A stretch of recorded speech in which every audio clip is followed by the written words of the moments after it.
Winnipeg, Manitoba. Mark Scheifele scored the only goal in a shootout, and the Winnipeg Jets clinched a playoff spot with a 5-4 win over the Nashville Predators on Sunday night.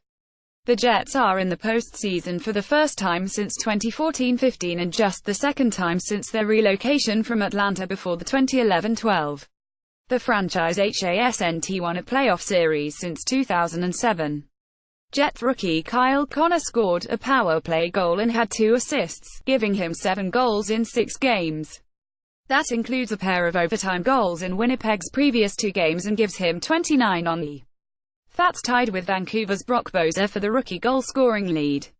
Boeser ended March 5 with a fracture in his lower back. Dustin Byfuglian also scored on the power play, and Brian Little and Blake Wheeler each added a goal and an assist for Winnipeg. See recap.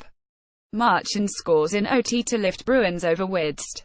Paul Min. Brad Marchand scored 28 seconds into overtime to lift the Boston Bruins over the Minnesota Wild 2-1 on Sunday night. Tuukka Rask made 24 saves and David Pastrnak also scored for the Bruins, who improved to 4-7, 1-7, 1-0.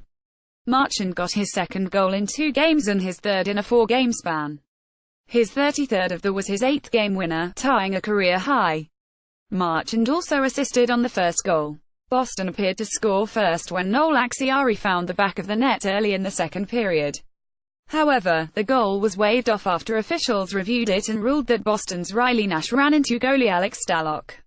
Just over a minute later, the Bruins beat Stalock on one that counted. Pastrnak notched his 30th and second in 2 games, when his one-timer on a feed from Patrice Bergeron sailed past Stalock. See recap.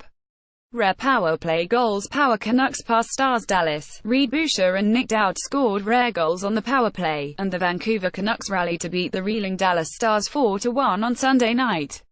Dallas' Matthias Janmark started the scoring with a short-handed goal in the first period, but Boucher tied it on the same man advantage. It was Boucher's 3rd goal, this all coming over 2 games in Dallas. Dowd scored his 3rd goal with 1 second left on a 4-minute power play in the second period.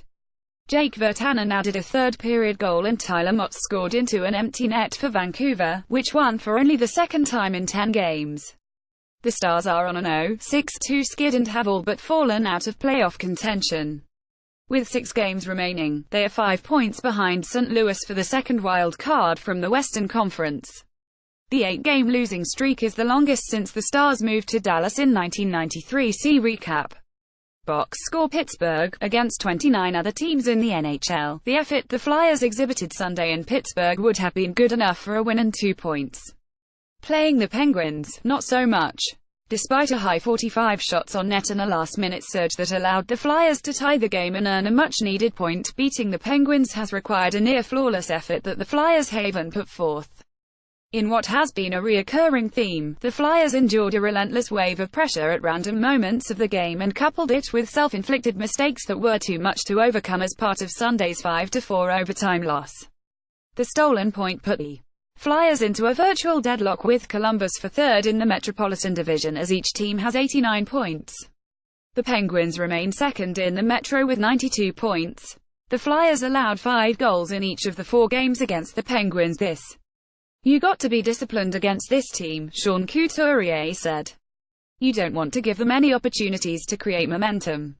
We broke down in the little details and it cost us, but overall, I thought we played a pretty good game. In the November 27th game, Pittsburgh erased a 3-1 deficit with 2 goals in the first 1:46 of the third period and the game-tying goal with 1:04 remaining in regulation. The Penguins scored 4 quick second-period goals in a span of 3:51. January 2nd in Philadelphia, 3 Pittsburgh goals were scored in a 9:56 span on March 7th at the Wells Fargo Center. 2 Pittsburgh goals were scored in the first 2:37 of the second period as the Flyers committed back-to-back penalties that turned a 2-1 lead into a 3-2 deficit. That complete 60-minute effort cliché has never been more applicable.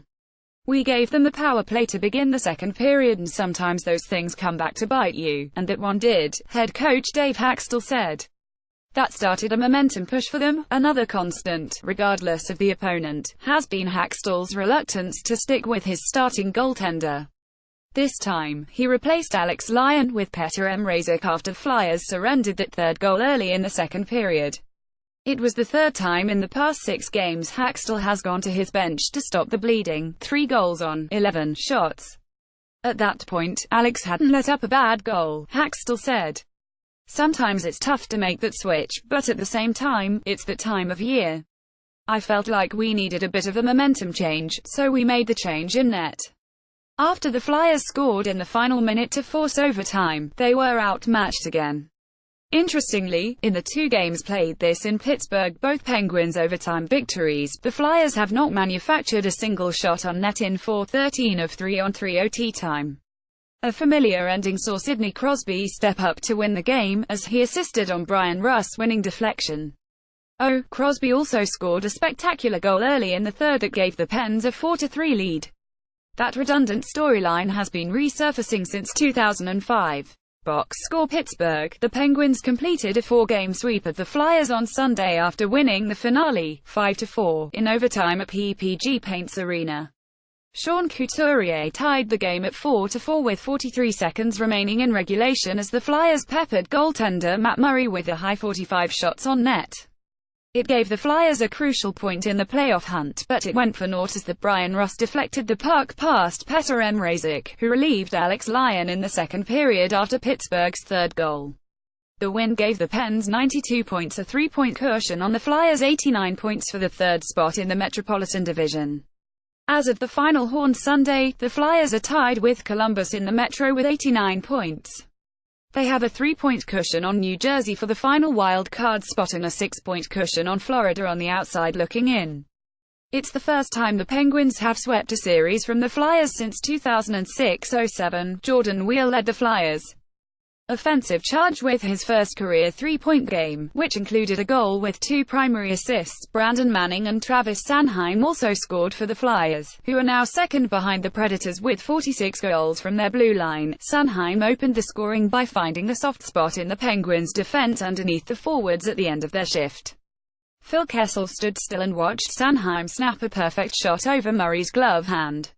Sanheim has gone more with the quick snapshot for better accuracy rather than the winding slap shot that he used more frequently earlier this.